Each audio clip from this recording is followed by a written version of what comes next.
everyone, it's Holly. I don't do monthly wrap-ups anymore, but I figured maybe I would do little short ones for to keep track of what I read. If you hear anything, no you don't. The cats live here, you don't. They can make noise. In January, I finished 6 books, which wasn't a ton, but it was good, and it is keeping me on track for my goals for this year, which is... The first book was Scavenge the Stars by Tara Sim. I've been doing a try a chapter reading vlog, trying to make my way through all of my BookBox books when I was buying book boxes, really for no reason. I did read this. I give it 4 stars. I actually have the sequel out from the library because I did really enjoy it. This is a Count of Monte Cristo retelling. I've never read the original or seen the movie, but I did end up really enjoying this.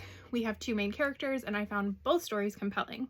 I finished the Fables graphic novel series by Bill Willingham and many others, and I gave this 4.5 stars. I thought it was a very solid conclusion. I was happy with some things, disappointed in others, but overall I did enjoy the series.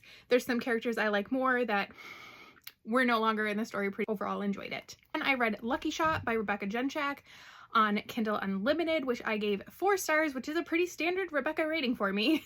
This is the first book in her Moonshot hockey series. It's small town hockey romance. She is a romance novelist who used to write paranormal romance, now is writing a sports romance. And so her agent sets her up with a hockey player who's a little grumpy. So it's a little grumpy, a little sunshiny, not a ton, but just a little bit. He's a single dad. I thought this was cute, fun. I enjoy Rebecca. I'm definitely excited to continue on with the series. There's some serious sequel bait here. And I read Tender Cruelty by Katie Robert. I got this from the library as an audiobook. I gave it 2 stars.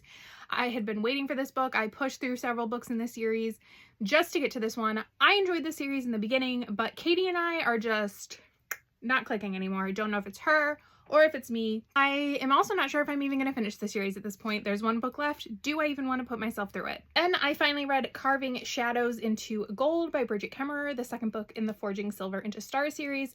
The 3rd and final book came out in January. I am reading it soon, and I give this 4.5 stars. I just couldn't quite give it 5 like book 1, but I still absolutely loved it. I care about all of the characters. I could use more Alec POVs, like, if we could, Bridget, please.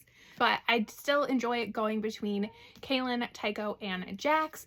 Tycho was the one I came into the series absolutely in love with, but in this one, while I still love Tycho and Jax, both individually and their story, Kaylin really had my heart here. And then the last book I read was really a little short story. I read Little Red Riding Hood by Charles Perrault, which I gave 3 stars. Like, how do you rate a fairy tale? Okay. I do a series called Smash or Trash, where I read books or fairy tales, and then I read retellings and watch adaptations, and I'm doing a Little Red Riding Hood one, and I believe I had read Little Red Riding Hood before, but couldn't remember it, so I decided to give it a read. Overall, I think it was a pretty good month.